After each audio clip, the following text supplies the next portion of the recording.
Ibalanky Ekolomba, a special advisor to the opposition leader Felix Tshisekedi of the Union for Democracy and Social Progress political party there.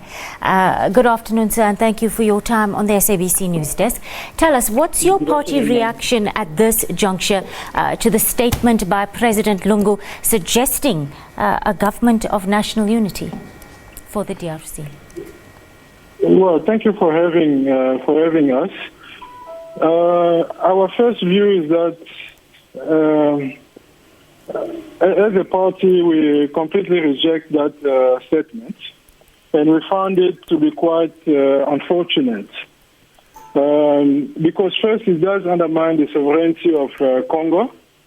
Congo has got constitutional processes, and within our constitution and framework, we have CENI, our electoral commission, which is the only institution that is habilitated to declare and certify election results.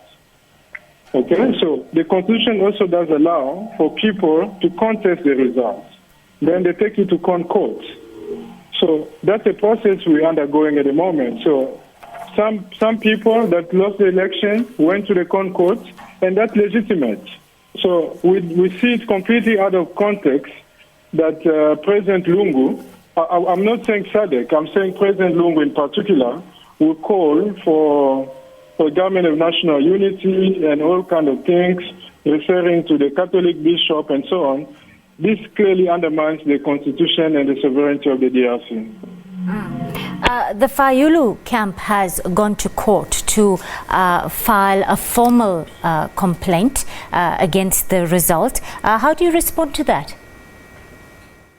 Well, no, we welcome it. It's normal. That's what the Constitution allows for. So if you're not happy, you go to the court, and then you put your case. You put your case forward, and then the court will study it and rule in one way or another. They may rule for or against. But once the court is ruled, the process comes to an end because that's the highest court in the land.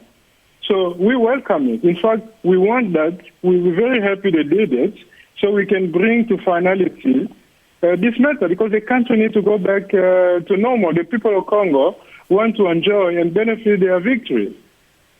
So we welcome it by all means. All right, I have to ask you this. There is growing public perception out there in the DRC and abroad that you were recruited by the Kabila camp and then entered into some kind of deal behind closed doors. How do you respond to that one? Well, that's nonsense. You want here in an African country a ruling party to declare an opposition a winner. This is a hard-fought win. This is something we've worked on for 36 years. Okay, so we can't take this win for granted. There's been blood that has been shed. Our people have been jailed. Okay, so this is a win that we fought very hard for. Okay, this election has been postponed, has taken place 2 years after it's supposed to have taken place. Why didn't President Kabila recruit us in 2016? Why did he have to wait for 2018? Okay, so that's completely out of order. All right. Well, if the court decides to grant the Fayulu camp a recount, what are you going to do then? Sorry, please say it again. The line just broke down a bit. I was just asking, if the Constitutional Court goes ahead and grants the Fayulu camp's request for a recount, what would be the next step for you? What are you going to do then? Well, we'll abide by the court's decision. Well, what else can we do? Unless if the law allows for an appeal, but in this case, I don't think so. If the court ruled that the vote has to be recounted, so be it. But in this case, we find it absurd that President Lungu's letter will say the vote must be recounted before the court even says it. So again, I come back to my point. This undermines the Constitution and the sovereignty of the DRC. Okay, so if our court rules like that, we'll accept it. But it's important for me to highlight something.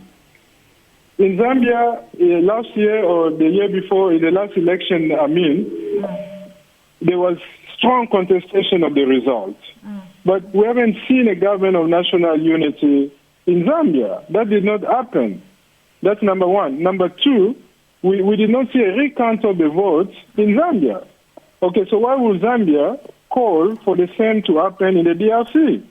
So clearly, there's a underhand, there's a dark hand playing, and I'll tell you why. We've received many calls from many government of the SADC in reaction to this letter, to saying, look, we do not associate with it. And I can give you a quote of what Minister Lindiwe Sisulu of DIRCO in South Africa said, a quote. She said, okay, not the exact word, but more or less what I do remember. She said, the DRC Electoral Commission should be lauded for conducting a peaceful and fair election. The commission announced that Mr. Felix Tshisekedi is a provisional winner of the poll held on the 30th of December, and we accept and respect it. Close quote. All right. So, Claude, I want you to stay on the line for me. I have in studio with me Zambian Foreign Minister, Mr. Joseph Malanji.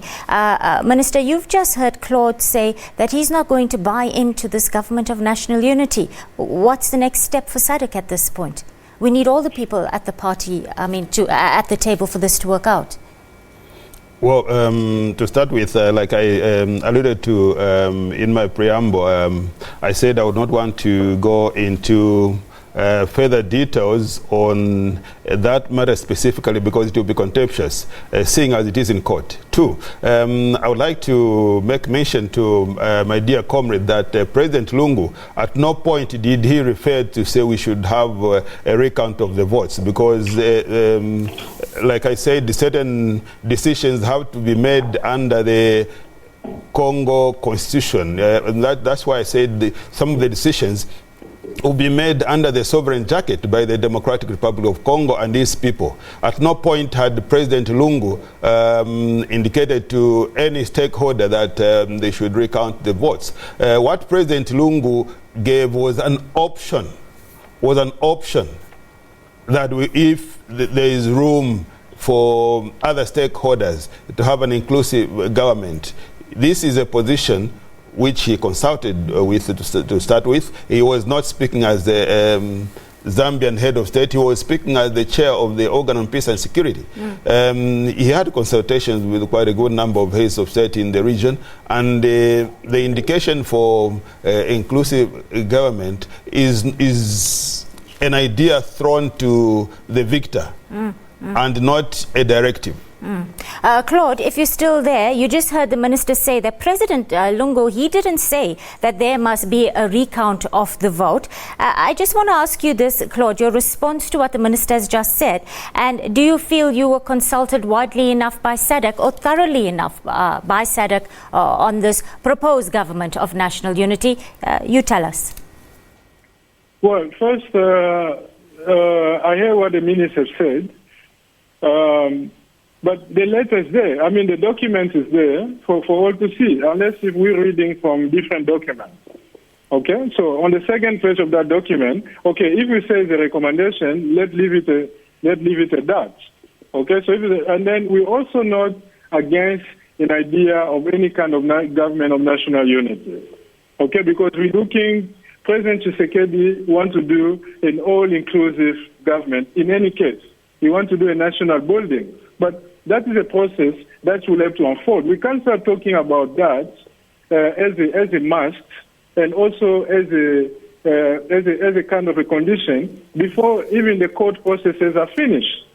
Okay, so once the court processes are finished, President Tshisekedi will open his arm to say, okay, now that we've gone through the process all the way to the end, my brothers, my sisters, my countrymen, let's come together and now let's build this country together. Now he's going to extend his hand to everybody, to all our countrymen, to say, let's build a country together. If that means putting a government of national unity in place, so be it. Then we will put a government of national unity. So it's a little bit premature and preemptive to say, let's go to the government of national unity because the basis is not there yet. We are still in court.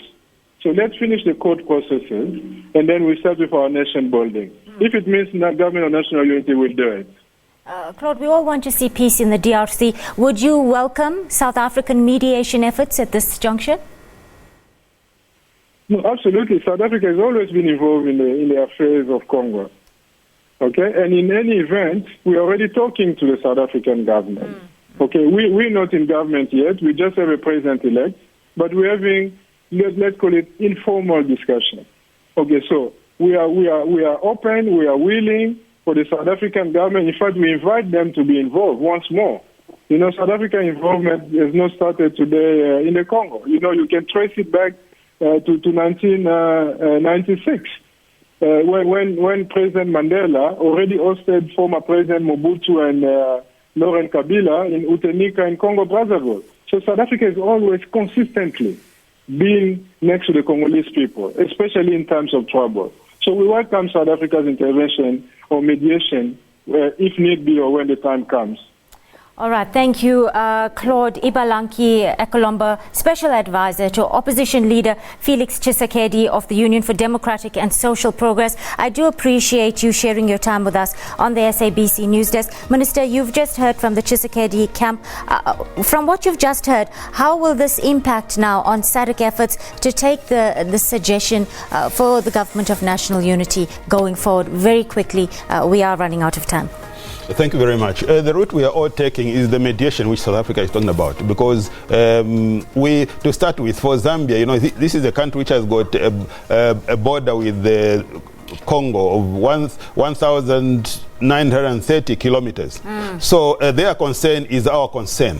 So the mediation by the South African government is something that everyone is looking at. Reason being, you know, even the calmness that prevailed during the elections was not expected. It was unprecedented, considering when you look at the history of the Congo elections. It was all calm during the elections. That's where it's from that premise that we said they were relatively fair elections.